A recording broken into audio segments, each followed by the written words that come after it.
Жапар Садыр Нуркожоевичке берилет.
ынтымакка, достукка, жаңа жаркын келечекке болгон ишенимге таянат.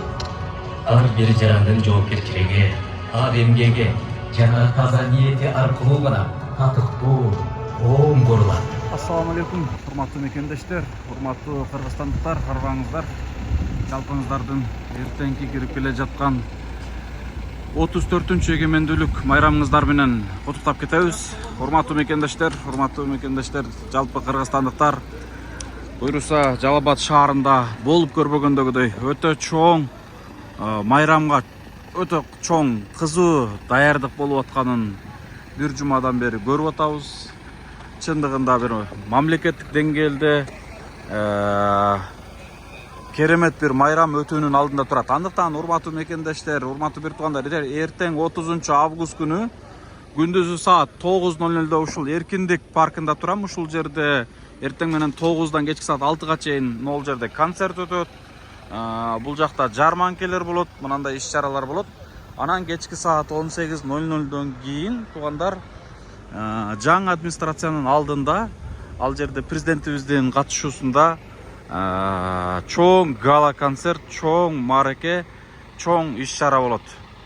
Андыктан баарыңыздарды эртеңки өтүүчү майрамга келиңиздер туугандар. Караңыздарчы даярдыкты, укмуш даярдык. Мен мына кече Чаткалдын боз үйү менен кыргыз үйү менен тааныштырып кеткем. Андан ар жагында дагы 10 боз үй турат. Кыргыз үй, бул жагы болсо тээка чейин кыргыз үйлөр. Ал эми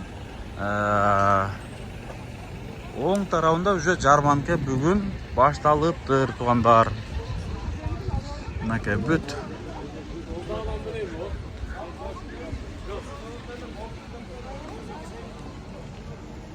Элдин кайнап атканын карагылачы, уже эл майрамды баштады. Сиздер да кеч калбаңыздар, келиңиздер туугандар. Келиңиздер, майрамды өткөрүп кетиңиздер.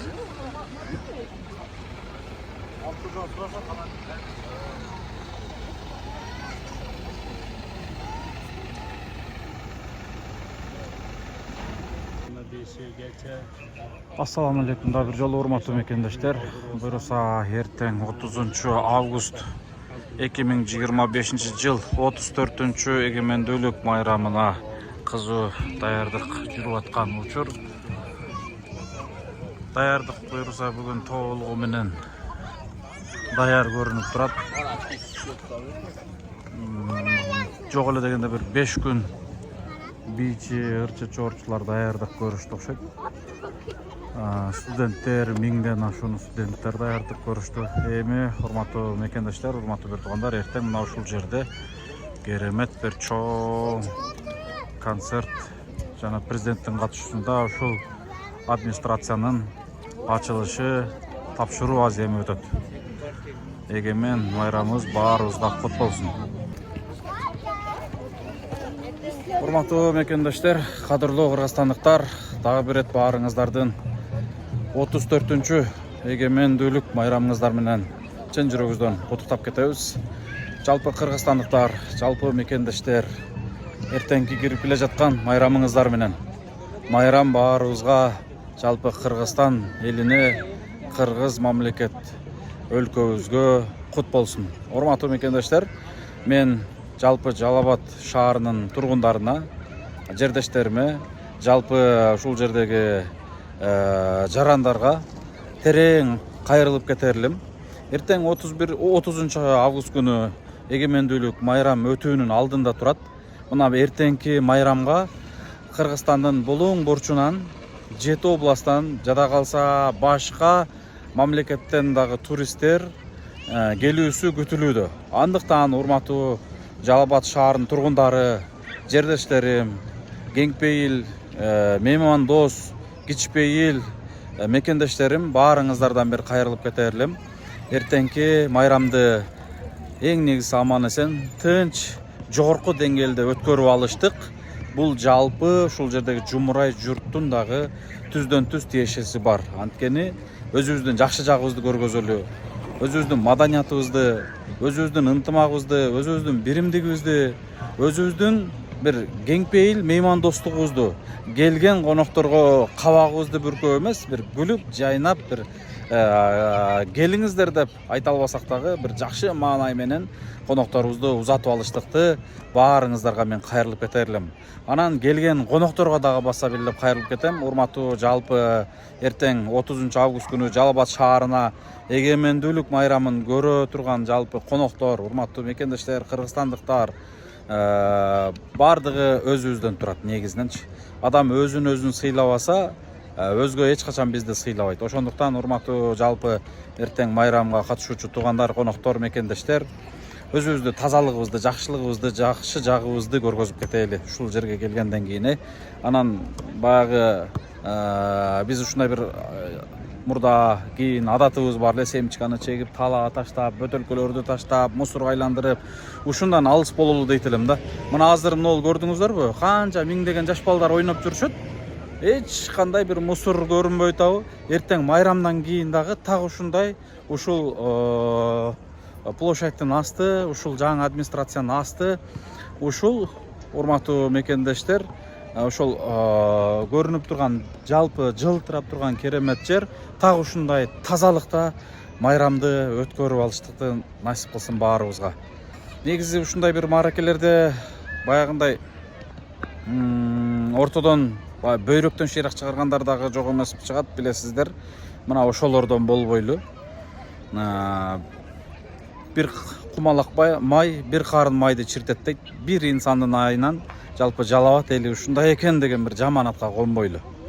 Тескерисинче эртең келе турган меймандарыбызга, конокторубузга Жалал Абад эли ким дегенде эң бир жакшы жактарыбыз менен эсте калайлы деп баарыңыздарга мен кайрылып кетерлим.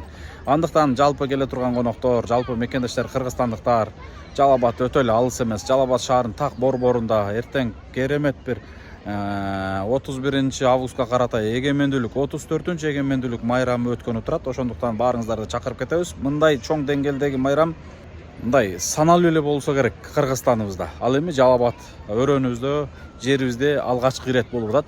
Ошондуктан мынакей караңыздар, бүгүн не деген соц объекттер тапшыруу болду. Могул турган Кембридж жаңы английский окуу борбору, Асман резиденцтен 3-4, 4-5, кыскасы башка жерлерде алар тапшырылып атат, мектептер тапшырылып атат, төрөт үйү тапшырылып атат. Кыскасы эртең Жалал Абад шаарында 34 жаңы имарат пайдаланууга берилет бүгүн эртең. Мына ушундай достор, мекендештер. Андан сырткары буйруса эртең президентибиз дагы ушул жерге келип, ушул имараттын лентасын кесип, жумушчуларды ушул пайдаланууга берет, ишке берет. Ал жерде 1 сентябрдан баштап жумуш башталат. Анан эң негизгиси мамлекетибиз, мамлекет башчыбыз өзү эле куруп келген жок экен мынакей. Мен жогорку видеодо ушул жаңы администрациянын аркасында керемет бир жол тандабас автоунааларды көргөздүм элем. Ал эми мына автоунааларды карала. Мына жерде эсеби жок, мына карала. Баары белек катары берилүүнүн алдында турат. Бул мына жерде дагы көптөр турган. Ушул жерге толтурулат экен. Кыскасы ушундай достор, мекендештер, жалпы кыргызстандыктар, кыргыз журту, майрам баарыбызга кут болсун. Мына караңыздарчы, не деген имараттар. Жакынкы бир 5-10 жылдын аралыгында бул Жалал Абад өрөөнүбүз, көрөсүздөр, Нью-Йорк, Дубайга жетпесе дагы так эле ошондой элес кала турган бир керемет шаарга айланат. Баарыңыздар тынч болуңуздар, майрам баарыңыздарга кут болсун. Эртеңки майрамды аман эсен өткөрүп алайлы.